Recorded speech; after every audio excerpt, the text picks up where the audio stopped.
नमस्कार मेरे प्यारे छात्रों, आज हम आपको लेकर आए हैं क्लास 12 का चैप्टर 3 मैट्रिक्स। मैट्रिक्स का मतलब क्या होता है? मैट्रिक्स का मतलब होता है आव्यूह। क्या होता है? आव्यूह। मैट्रिक्स मतलब होता है आव्यूह। ठीक है, तो मैट्रिक्स का साइन क्या होता है, मैट्रिक्स का मतलब क्या होता है, और इसको हम समझेंगे। तो सबसे पहले हम बात करते हैं कि मैट्रिक्स का साइन कैसा होता है। मैट्रिक्स का साइन कैसा होता है? मैट्रिक्स का साइन होता है ये इस टाइप से।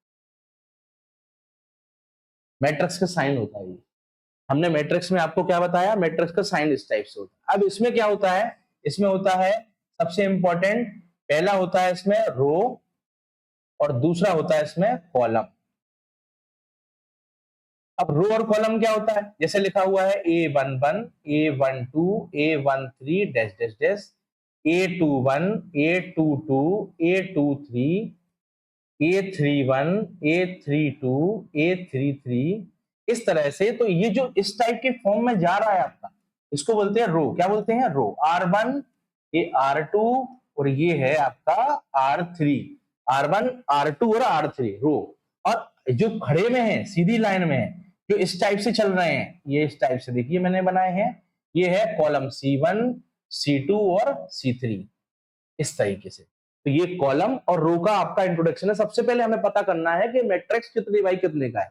जैसे इसमें 3 रो है और 3 कॉलम, तो ये 3 बाई 3 का है। इस टाइप से और भी है, जैसे मान लो लिखा हुआ है suppose that A11, A12, A21 और A22। तो ये देखिए इसमें रो कितनी है? 1 और 2, मतलब एक रो है। और कॉलम कितनी है इसमें? 2 दूसरी रो है। और कॉलम कितने इसमें? 1 और 2, C1 और C2, R1 और R2। तो ये हो गया 2 बाई 2 का मैट्रिक्स। तो इस तरह से आपको मैट्रिक्स को पहचानना है। अब अलग भी और भी मैट्रिक्स हो सकता है। देखिए हम मैट्रिक्स को बताने की कोशिश कर रहे हैं। सबसे पहले हम आपको जो है ना, ये जो हम इसको क्लीन कर लेंगे और हम फिर आपको मैट्रिक्स के बारे में कुछ और इंट्रोडक्शन देने की कोशिश करेंगे।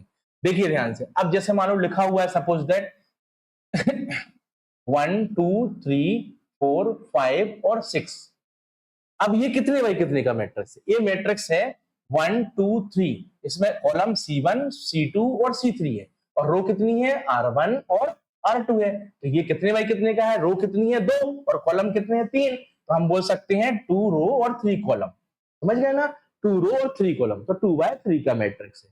ठीक है, तो इस तरह से हम रो और कॉलम को पहचानेंगे मैट्रिक्स के इंट्रोडक्शन में कि भाई कितने कितने का मैट्रिक्स है, कितने का रो है, कितनी रो है, कितने कॉलम्स हैं। इस तरह से आप इसको, हमने आपको इसका इंट्रोडक्शन दिया। अब हम इसके जो अगले सवाल आपको बताने जा रहे हैं मैट्रिक्स से रिलेटेड, मैट्रिक्स को कैसे सॉल्व करते हैं हम, वो हम आपको नेक्स्ट वीडियो में बताएंगे। थैंक यू बेटा।